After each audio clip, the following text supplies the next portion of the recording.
Hello students, आज हम BEd second year के लिए अंडरस्टैंडिंग द सेल्फ जो पेपर है उसमें आज लेकर के आए हैं। स्वयं के विकास में समालोचनात्मक चिंतन की क्या भूमिका होती है, इसके बारे में हम अध्ययन करेंगे।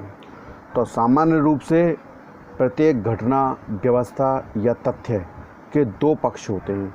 एक पक्ष सकारात्मक स्थिति से संबंधित होता है तो दूसरा पक्ष नकारात्मक स्थिति से संबंधित होता है।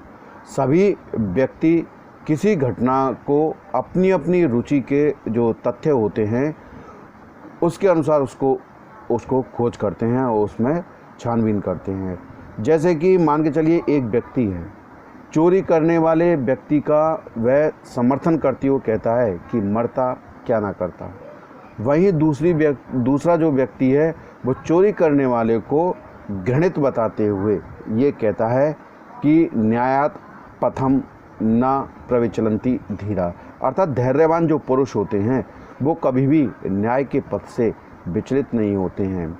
दोनों ही जो व्यक्ति हैं अपनी अपनी रुचि के अनुसार एक चोरी की घटना का वो वर्णन करते हैं, परंतु एक जो समीक्षक होता है वह चोरी की जो घटना हुई है उसके मूल कारण को जानने का प्रयास करता है, उसका विश्लेषण करता है, उसका संश्लेषण करता है। उसके बाद सकारात्मक और नकारात्मक पक्षों पर विचार करके एक सारगर्भित व्यवस्था को वह प्रस्तुत करता है, जिससे कि वह चोरी को समाज से एवं व्यक्ति के मन से पूर्ण रूप से समाप्त कर दे। इस प्रकार समालोचनात्मक जो चिंतन है एक महत्वपूर्ण प्रक्रिया होती है। समालोचनात्मक चिंतन के लिए निम्न कौशलों का विकास छात्रों के अंदर अत्यंत आवश्यक होता है। जैसे कि पहला है संश्लेषण का कौशल। अब ये क्या चीज़ होती है? समालोचनात्मक चिंतन के लिए व्यक्ति में संश्लेषणात्मक योग्यता या कौशल का होना अनिवार्य आवश्यक है। इससे क्या होता है कि व्यक्ति किसी भी घटना की समीक्षा करने से पूर्व अनेक उन तथ्यों से उस घटना को जोड़ते हैं जो उसको प्रत्यक्ष या अप्रत्यक्ष रूप से प्रभावित करते हैं। एक शिक्षक द्वारा जो बाल अपराधों की घटना की जो समीक्षा करते समय वह उन परिस्थितियों और माता पिता के व्यवहार को भी उसमें जोड़ता है, जिसके कारण बालक अपराध करने के लिए प्रेरित होता है। इसलिए समालोचनात्मक जो चिंतन के लिए संश्लेषणात्मक कौशल की आवश्यकता अनुभव की जाती है। दूसरा है विश्लेषण करने की योग्यता। तो विश्लेषण की प्रक्रिया जो होती है उसके अंतर्गत व्यक्ति किसी भी तथ्य घटना के प्रत्येक पक्ष पर गहराई से अध्ययन करता है। जैसे छात्र विद्यालय में समय पर नहीं आते हैं तो इस घटना का समालोचनात्मक चिंतन करते समय शिक्षक द्वारा बालक की पारिवारिक पृष्ठभूमि, विद्यालय की घर से दूरी, माता पिता का शिक्षा के प्रति क्या विचार हैं, ये चीज़ें उसमें शामिल होती हैं। और बालक के विद्यालय में देर से आने पर प्रत्येक तथ्य का वह अध्ययन करता है। इस प्रकार शिक्षक द्वारा छात्रों को विद्यालय देर से आने की घटना का समालोचनात्मक चिंतन किया जाता है। तीसरा जो इसमें पॉइंट है वो है गुण दोष विवेचन का कौशल।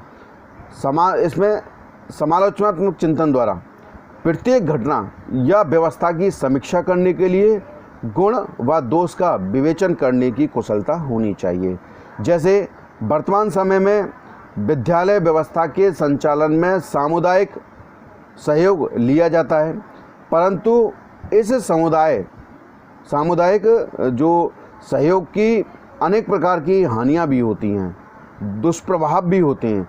जैसे गांव वालों में गुटबंदी का हो जाना, राजनीतिक दुष्प्रभावों को विद्यालय को झेलना पड़ता है। इसलिए एक विद्यालय के संचालन में सामुदायिक सहयोग सकारात्मक भूमिका का निर्वहन करता है, तो वहीं दूसरी ओर नकारात्मक भूमिका का भी वो निर्वहन करता है। इस प्रकार प्रत्येक घटना का गुण दोष विवेचन संतुलित एवं उपयोगी रूप से समालोचनात्मक चिंतन के अंतर्गत किया जाना चाहिए। अगला जो पॉइंट है चौथा, वो है निष्पक्षता का कौशल। तो सामान्य रूप से एक समीक्षक को समालोचनात्मक चिंतन से पूर्व पूर्ण निष्पक्षता का परिचय देना आवश्यक होता है। उसे समीक्षा करते समय अपने पूर्वाग्रहों से बचना चाहिए। जैसे कि एक शिक्षक द्वारा अपने साथी शिक्षक के कार्यों की समीक्षा करते समय उसकी जाति, उसका धर्म इत्यादि पर विचार नहीं करना चाहिए, और ना ही उसको अपनी जो व्यक्तिगत जो शत्रुता होती है या मित्रता जो होती है उस पर भी विचार उसको नहीं करना चाहिए, वरन समीक्षा करते समय पूर्ण निष्पक्षता का अनुकरण उस शिक्षक को करना चाहिए। पांचवा है समन्वय का कौशल।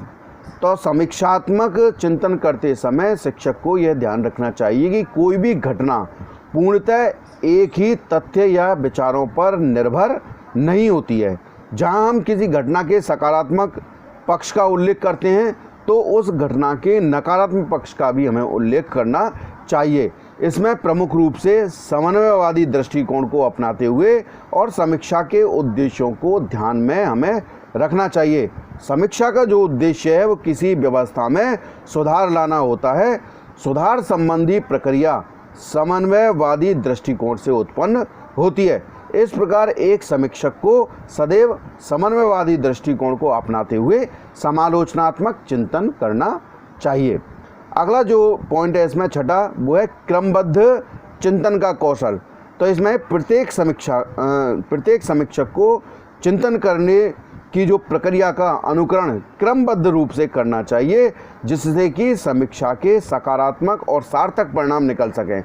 जैसे एक बालक के अधिगम स्तर की हमें समीक्षा करनी है, तो सर्वप्रथम उस अधिगम व्यवस्था में उसकी रुचि, शिक्षक की शिक्षण विधियाँ, विद्यालय का वातावरण, छात्र की बुद्धि लब्धि एवं छात्र की पारिवारिक पृष्ठभूमि पर विचार उसको करना चाहिए।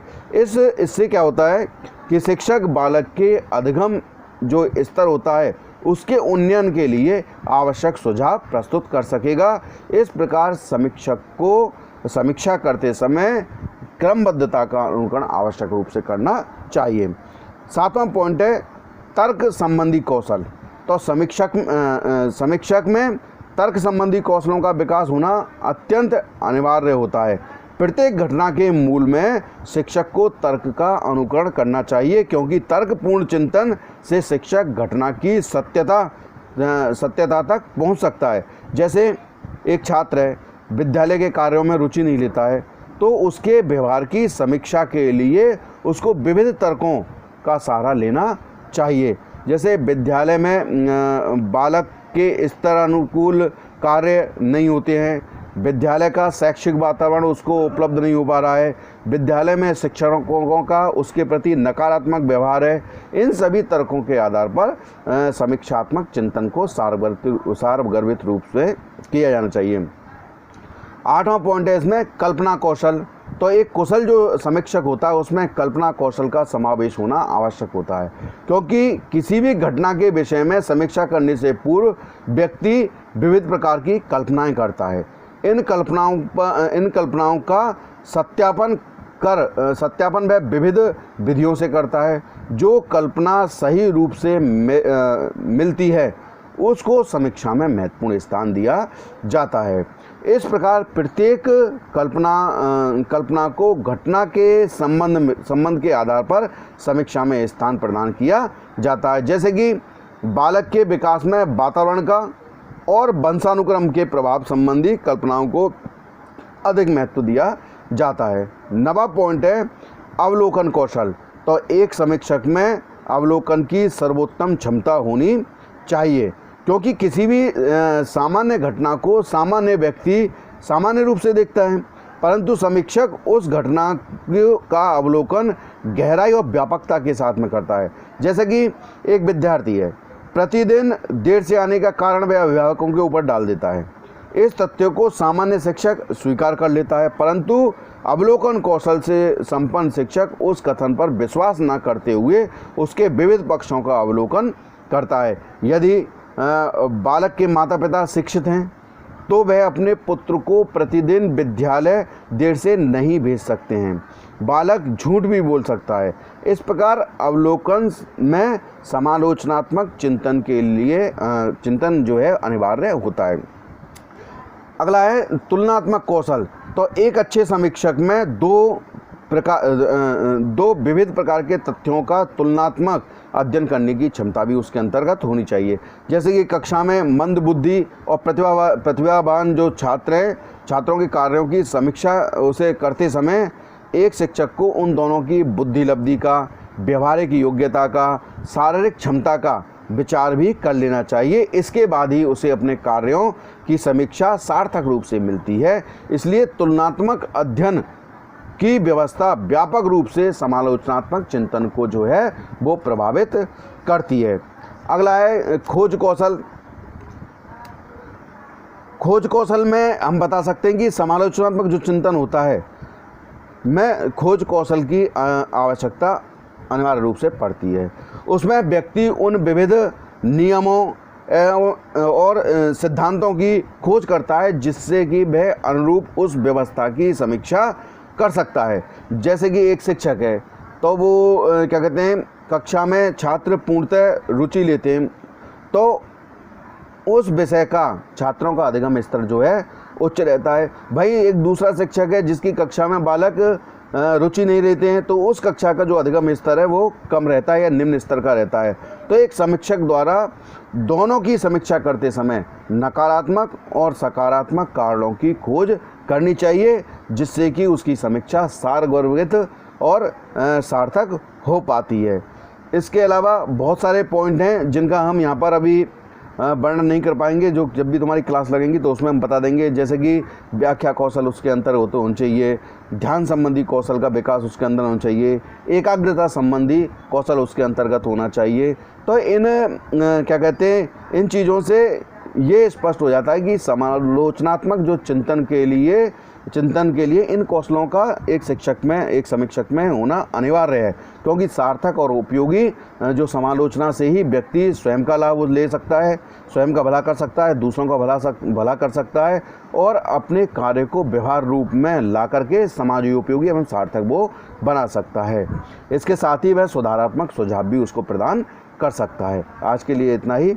जय हिंद, जय भारत। हमारे साथ जुड़े रहिए, बने रहिए और हमारे चैनल को सब्सक्राइब करते रहिए। धन्यवाद।